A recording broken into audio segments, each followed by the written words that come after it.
کہ جو کوئی میرا امتی مجھ پر ایک بار درود پاک پڑھے اللہ تبارک و تعالیٰ اس پر 10 رحمتیں نازل فرمائے گا، اور جو 10 بار درود پاک پڑھے تو اللہ عز و جل اس پر 100 رحمتیں نازل فرمائے گا، اور جو خوش نصیب 100 بار درود پاک پڑھنے کی سعادت حاصل کرے تو اللہ تبارک و تعالیٰ اس کی دونوں آنکھوں کے درمیان لکھ دیتا ہے کہ یہ بندہ نفاق اور دوزخ کی آگ سے بری ہے۔ ایک اور جگہ اللہ پاک کے آخری نبی رسول ہاشمی صلی اللہ علیہ وآلہ وسلم نے ارشاد فرمایا، جس نے قرآن کریم پڑھا اور اپنے رب کریم کی حمد کی اور مجھ پر درود پاک پڑھ کر اللہ پاک سے بخشش کا سوال کیا تو اس نے خیر یعنی بھلائی کو اس کی جگہ سے ڈھونڈ لیا۔ اس سے لب پہ اپنے سجاؤ میاں، وسیلہ ہے بخشش کا سارا درود، نکالے غموں کے تلاطم سے یہ کہ ہے راحتوں کا کنارہ درود۔ تو ہم سب کو بھی چاہیے کہ ہم بھی کریم آقا صلی اللہ علیہ وآلہ وسلم پر زیادہ سے زیادہ درود پاک پڑھنے کی سعادت حاصل کیا کریں۔ صلو علی الحبیب صلی اللہ تعالی علی محمد صلی اللہ علیہ وآلہ وسلم۔ اللہ تبارک و تعالیٰ نے پارہ 1 سورہ بقرہ کی آیت نمبر 26 میں ارشاد فرمایا، ان اللہ لا یستحیی ان یضرب مثلا ما بعوضۃ فما فوقها فأما الذین آمنوا فیعلمون انہ الحق من ربهم وأما الذین کفروا فیقولون ماذا أراد اللہ بهذا مثلا يضل به كثيرا ويهدي به كثيرا وما يضل به إلا الفاسقين۔ صدق اللہ العظیم وصدق الرسول النبی الکریم۔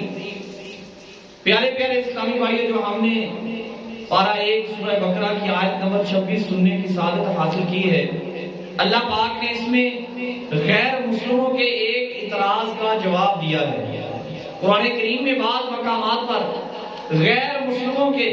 باطل نظریات اور جھوٹے عقائد کو مکڑی اور مکھی سے تشبیہ دی گئی ہے۔ جب اللہ پاک نے اہل عرب کو قرآن کریم جیسا کلام بنا کر لانے کا چیلنج دیا، انہوں نے ایڑی چوٹی کا زور لگا دیا، بڑے بڑے شاعروں ادیبوں اور نے مغز ماری کی، مگر قرآن کریم جیسی وہ ایک آیت بھی لانے میں کامیاب نہ ہو سکے، اور الٹا انہوں نے قرآن کریم پر اعتراضات کرنے کی جسارت کی اور بولے اگر قرآن کریم خدائی کلام ہے تو اس میں اتنی چھوٹی چھوٹی اور حقیر چیزوں مثلا مکڑی اور مکھی کی مثال کیوں دی گئی ہے؟ ایسی بڑی ذات اور ایسی چھوٹی چھوٹی چیزوں کا ذکر یہ اللہ کریم کی شان کے خلاف ہے۔ اس سے معلوم ہوتا ہے کہ قرآن کریم اللہ پاک کا کلام نہیں ہے۔ ان کے اعتراض میں اللہ پاک نے قرآن پاک میں ارشاد فرمایا، ترجمہ کنز العرفان، بے شک اللہ اس سے حیا نہیں فرماتا کہ مثال سمجھانے کے لیے کیسی ہی چیز کا ذکر فرمائے، وہ مچھر ہو یا اس سے بڑھ کر، یعنی مثال بیان کرنا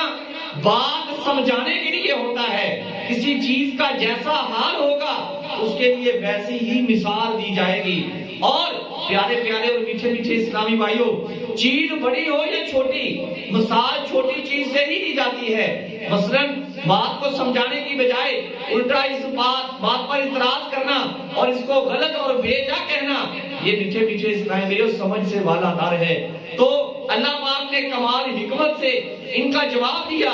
اور مثلا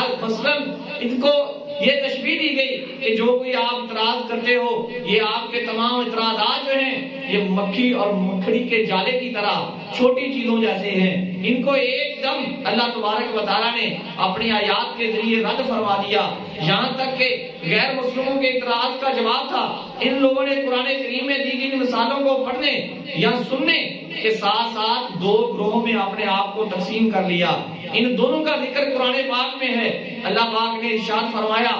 ترجمہ کنز العرفان، بہرحال ایمان والے تو جانتے ہیں کہ یہ ان کے رب کی طرف سے حق ہے، یہ اہل ایمان کی شان ہے کہ وہ قرآن کریم کو پڑھ کر ان پر اعتراضات نہیں کرتے، بلکہ قرآن کریم کو اپنے رب کریم کا کلام مان کر اسے سمجھنے کی کوشش کرتے ہیں۔ جبکہ دوسرا گروہ جو ہے اس کے بارے میں ارشاد فرمایا، اس کو ترجمہ کنز العرفان کہ رہے کافر تو وہ کہتے ہیں اس مثال سے اللہ کی مراد کیا ہے۔ یہ کفار کا طرز عمل ہے کہ وہ قرآن کریم کو پڑھنے اور سمجھنے کی بجائے الٹا اس پر اعتراضات کرنے لگتے ہیں۔ لہذا قرآن کریم میں مثالیں ذکر کرنے کی جہاں اور بہت ساری حکمتیں ہیں، وہیں اس سے یہ بھی فائدہ ہو گیا۔ مثلا اللہ پاک نے قرآن پاک میں ارشاد فرمایا، ترجمہ کنز العرفان، اللہ بہت سے لوگوں کو اس کے ذریعے گمراہ کرتا ہے اور بہت سے لوگوں کو ہدایت عطا فرماتا ہے۔ گویا قرآن کریم میں اس میں ذکر کی گئی مثالیں یہ ایک کسوٹی ہیں، ان کو پڑھ کر اہل ایمان کا ایمان اور بے ایمانوں کی بے ایمانی ظاہر ہو جاتی ہے۔ کوئی تو وہ ہیں جن کا ایمان پہلے سے زیادہ پختہ ہو جاتا ہے، اور کوئی وہ ہیں جو قرآن کریم کی مثالیں سن کر پڑھ کر گمراہ ہو جاتے ہیں اور گمراہی کے جھگڑے میں ایسے جکڑ جاتے ہیں کہ وہ لوگ کون ہیں جو قرآن کریم سے ہدایت لینے کی بجائے ان کو پڑھ کر مزید گمراہی میں پڑ جاتے ہیں۔ ان کو بھی رب کریم نے قرآن پاک میں ارشاد فرمایا ہے، فرمایا اور وہ اس کے ذریعے صرف نافرمانوں ہی کو گمراہ کرتا ہے۔ اللہ اکبر! یہ نافرمانی کی سزا ہے کہ جو بندہ نافرمانی میں حد سے گزرتا ہے تب اس پر بدبختی غالب آ جاتی ہے اور اس کی حالت ایسی ہو جاتی ہے کہ تب وہ قرآن کریم سے بھی ہدایت نہیں لے پاتا۔ اللہ پاک ہمیں ایسی بری حالت سے محفوظ فرمائے۔ پیارے پیارے اسلامی بھائیوں، ابھی جو ایک آیت کریمہ ہم نے سننے کی سعادت حاصل کی، اس سے ہمیں بہت کچھ سیکھنے کو ملتا ہے۔ پہلی بات تو یہ سیکھنے کو ملی کہ علم دین سیکھنے اور دوسروں کو سکھانے میں ہمیں جھجک نہیں محسوس کرنی چاہیے۔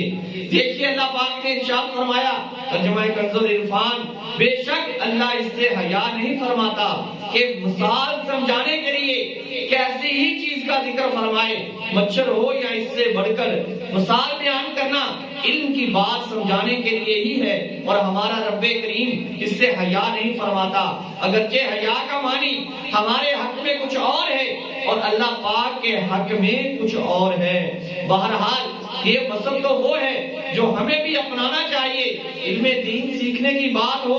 حق کی بات سمجھنے کا معاملہ ہو یا دوسروں کو سمجھانے کا معاملہ، اس میں ہرگز شرم اور جھجک کا شکار نہیں ہونا چاہیے۔ کتنے سارے ایسے مسائل ہیں جو حیا والے ہیں، یہ مسئلے سیکھنے بتانے میں جھجک محسوس ہوتی ہے، مگر سب سے بڑھ کر حیا والے آقا مکی مدنی مصطفیٰ صلی اللہ تعالیٰ علیہ وآلہ وسلم وہ مسئلے صحابہ اکرام علیہم رضوان کو سکھائے۔ صحابہ اکرام نے سیکھے۔ کئی ایسے مسئلے ہیں جو ہمارے بیان سے پہلے رسول ذیشان مکی مدنی سلطان صلی اللہ علیہ وآلہ وسلم باقاعدہ فرمایا کرتے تھے کہ بے شک اللہ حق بیان کرنے سے حیا نہیں فرماتا۔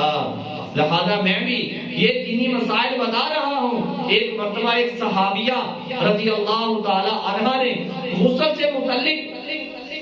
ایک مسئلہ پوچھنا تھا، چنانچہ بارگاہ رسالت میں حاضر ہوئی اور عرض کی، یا رسول اللہ صلی اللہ تعالی علیہ وآلہ وسلم، اللہ پاک حق بات سے حیا نہیں فرماتا،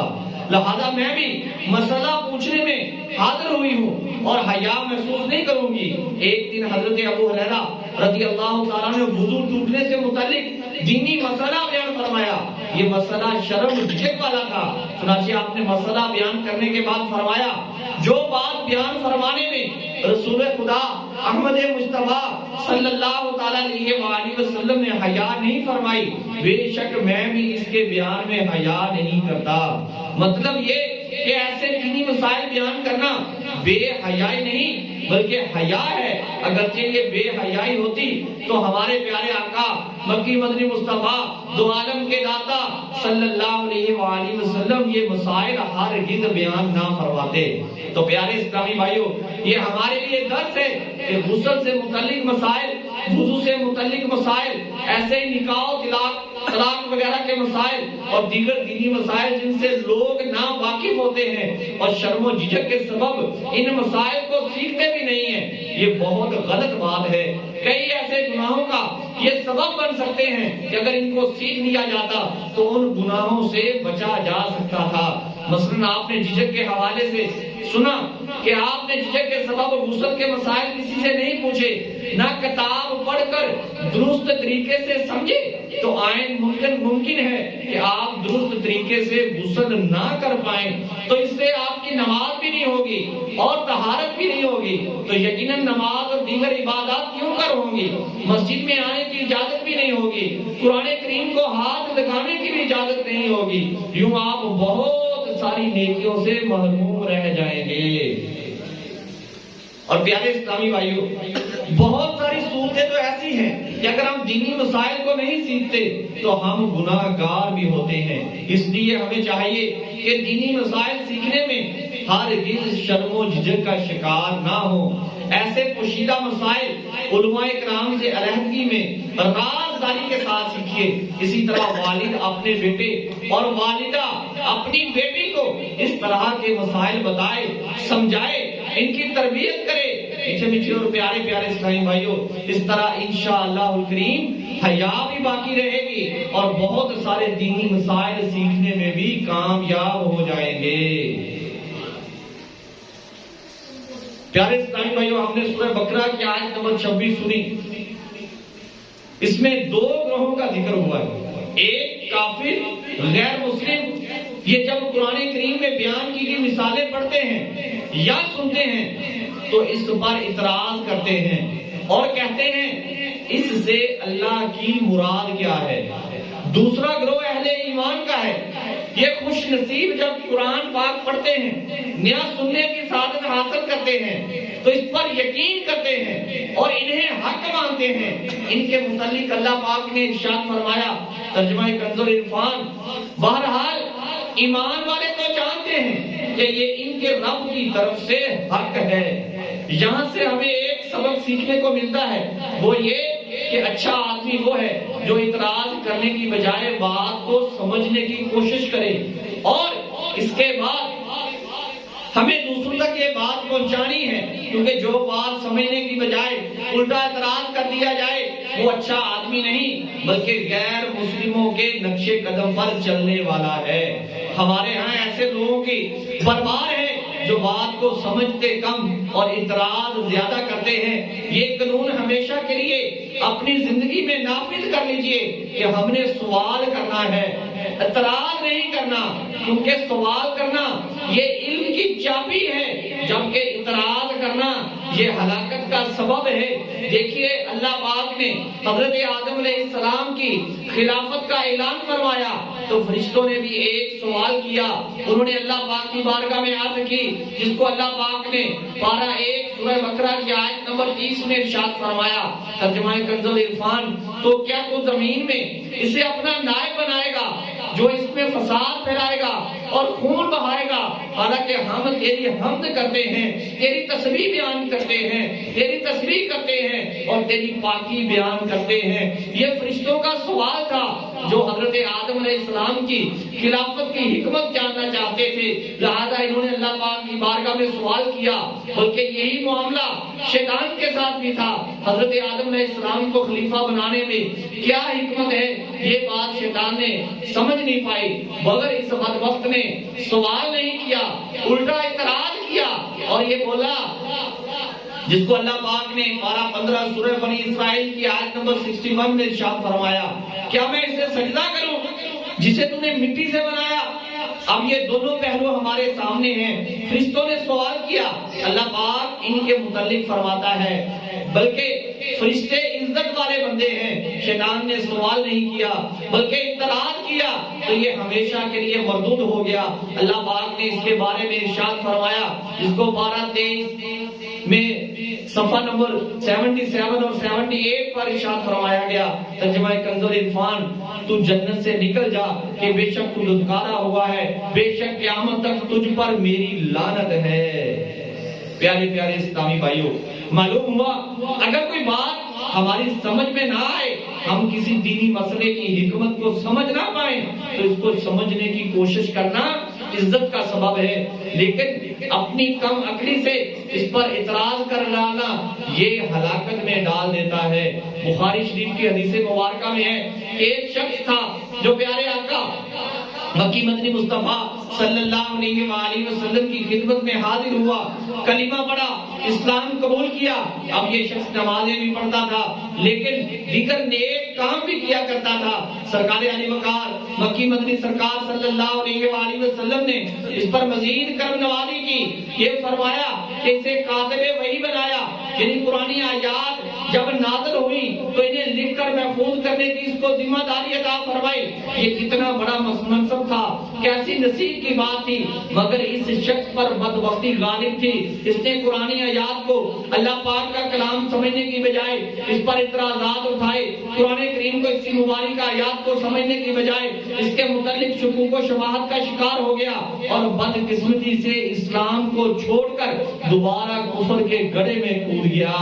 اللہ اللہ، اس بدبخت کا برا انجام یوں ہوا کہ جب یہ مرا، اس مذہب والوں نے اپنی روایات کے مطابق اس کی آخری رسومات کو پورا کیا اور ایک گڑھا کھود کر زمین کے اندر دفن کر دیا۔ یہ لوگ اسے دفن کر کے چلے گئے۔ اگلے دن صبح دیکھا تو اس کی لاش گڑھے کے باہر زمین پر پڑی تھی۔ انہوں نے سوچا کہ شاید مسلمانوں نے دشمنی دکھائی ہے اور اس کی لاش کو گڑھے سے نکال کر پھینک دیا ہے۔ چنانچہ انہوں نے دوبارہ اسے دفن کیا اور گھر چلے گئے۔ اگلے دن صبح آ کے دیکھا تو پھر اس کی لاش باہر زمین پر پڑی تھی۔ پھر انہوں نے تیسری دفعہ دیکھا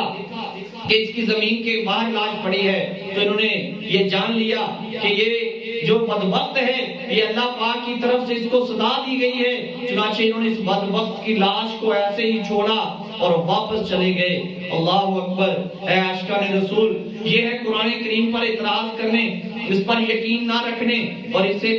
کلام خدا نہ سمجھنے اور اس کے متعلق شکوک و شبہات پیدا کرنے کا انجام، اور کیسا عبرتناک اور دردناک انجام ہے کہ زمین بھی اس کو قبول نہیں کرتی۔ لیکن میٹھے میٹھے اور پیارے پیارے اسلامی بھائیوں، الحمدللہ ہم مسلمان ہیں، ہم قرآن کریم کو مانتے ہیں، اس پر یقین رکھتے ہیں، قرآن کریم کو اللہ پاک کا کلام مانتے ہیں، قرآن کریم کے ایک ایک لفظ، ایک ایک حرف، بلکہ ایک ایک نقطے کو حق اور سچ مانتے ہیں۔ لیکن عملی طور پر ہمارا قرآن کریم کے ساتھ تعلق کیسا ہے، اس پر آج ہم غور کرنے کی ہمیں بہت زیادہ حاجت ہے۔ ہم مانتے ہیں کہ قرآن کریم کا ہر لفظ، ہر حرف سچا ہے، مگر افسوس کتنے ایسے لوگ ہیں جنہیں سود کا حرام ہونا سمجھ نہیں آتا، کتنے ایسے خاندان ہیں جو قرآن کریم کے بیان کیے ہوئے وراثت کے قوانین پر مطمئن نہیں ہوتے۔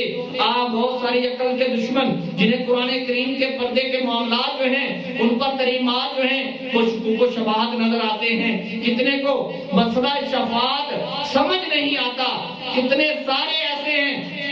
جن کو علم غیب کے ساتھ یہ سمجھ نہیں آتا کہ مسئلہ علم غیب جو ہے اس کو لے کر وہ بگڑ جاتے ہیں، کتنے ساروں کو اسلام کا معاشی نظام سمجھ نہیں آتا، کتنے سارے اسلام کے خاندانی نظام پر اعتراضات اٹھاتے نظر آتے ہیں، کتنے ایسے ہیں جو اسلام کے نظام عدل پر انگلیاں اٹھاتے ہیں۔ غرض آج کل یہ بے یقینی عام ہوتی جا رہی ہے۔ علم دین باقاعدگی کے ساتھ اسے عاشق رسول عالم دین کی خدمت میں پہنچ کر سیکھنے کی توفیق نہیں ملتی، ساری زندگی غیر مسلم کا لٹریچر پڑھتے پڑھتے گزر جاتی ہے، پھر اپنی چھوٹی سی عقل کے ساتھ اللہ پاک کے پاکیزہ دین اور قرآنی تعلیمات کو اس چھوٹی عقل کے ساتھ تول بیٹھتے ہیں۔ یہ بہت سخت بات ہے۔ علماء کرام فرماتے ہیں جو قرآن کریم کی بیان کردہ کسی بھی چیز کے سچا ہونے میں شک کرے وہ کافر ہے۔ اللہ پاک ہمارے حال پر رحم فرمائے۔ ہم مسلمان ہیں،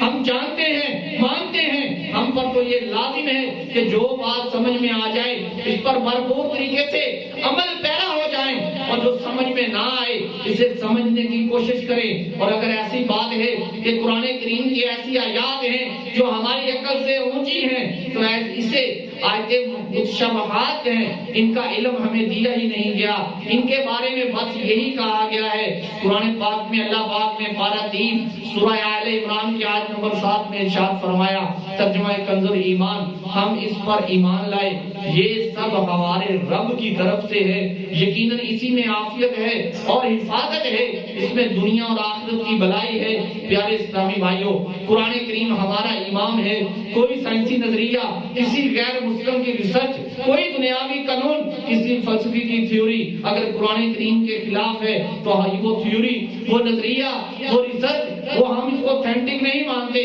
مگر قرآن کریم کی کوئی بھی تعلیم کسی بھی وقت، کسی بھی لمحے، کسی بھی دور میں کسی کے بھی حق ہونے میں ہرگز ہم شک نہیں کرتے اور وہ کبھی بھی غلط نہیں ہو سکتی۔ اس لیے ہم سب پر لازم ہے کہ ہم عملی طور پر ہر معاملے میں قرآن و حدیث کو اپنا معیار بنائیں۔ جو بات قرآن و حدیث کے موافق ہے ہمیں دل و جان سے قبول ہے، اور جو بات قرآن حدیث کے خلاف ہے ہم اسے ہرگز قبول نہیں کر سکتے، کیونکہ ہمارا امام سائنس نہیں، ہمارا امام کوئی فلسفی نہیں، ہمارا امام کوئی ریسرچ کرنے والا نہیں، بلکہ ہمارا امام رب کریم کا پاکیزہ کلام قرآن کریم ہے۔ صحابی رسول حضرت عبداللہ بن مسعود رضی اللہ تعالیٰ عنہ فرماتے ہیں کہ قرآن کریم شفاعت کرنے والا ہے اور اس کی شفاعت قبول کی جائے گی۔ قرآن کریم کو اپنا امام اور پیشوا بنا لو، قرآن کریم اسے جنت میں لے جائے گا، اور جو قرآن کریم کو پسے پشت ڈالے دے گا اللہ پاک کا قرآن کریم اسے جہنم میں دھکیل دے گا۔ لہذا قرآن کریم پر ایمان لانے کا یہ تقاضا ہے کہ ہم اپنی زندگی کے ہر شعبے میں، ہر مسئلے میں اور ہر معاملے میں قرآن کریم کو اپنا امام اور پیشوا مانے۔ میٹھے میٹھے اور پیارے پیارے اسلامی بھائیوں، اگر ہم مسلمان بن کر زندگی گزارنا چاہتے ہیں تو بغیر قرآن کریم کے ایسا ہونا بالکل ممکن نہیں ہے۔ خلافت کے دور میں ایک بادشاہ ہوا ہے، وہ بنو امیہ میں سے، میٹھے میٹھے اسلامی بھائیوں، ولید بن یزید انتہائی سرکش اور بے باک تھا۔ حدیث پاک میں ارشاد ہوا، میری امت میں ولید نامی ایک شخص ہوگا جو فرعون سے بھی زیادہ سرکش ہوگا۔ علماء کرام نے اس حدیث پاک سے یہی ولید بن یزید مراد دیا ہے۔ ایک مرتبہ ولید بن یزید نے قرآن کریم سے فال نکالے۔ قرآن کریم سے فال نکالنا ویسے ناجائز ہے، قرآن کریم فال نکالنے کے لیے نہیں بلکہ ہدایت کے لیے نازل ہوا ہے، مگر ولید بدبخت تو یہی سرکش تھا، اس نے ناجائز کام کیا اور اس کی بالکل پرواہ نہیں کی کہ یہ رب کریم کی پاکیزہ کلام ہے۔ اس نے فال نکالی تو جو آیت کریمہ اس کے سامنے آئی گویا اس نے اپنی زندگی کا پورا نقشہ اس میں کھینچ لیا۔ چنانچہ فال میں جو آیت نکلی وہ 12-13 سورہ ابراہیم کی آیت نمبر 15 تھی، جس میں اللہ تبارک و تعالیٰ نے ارشاد فرمایا،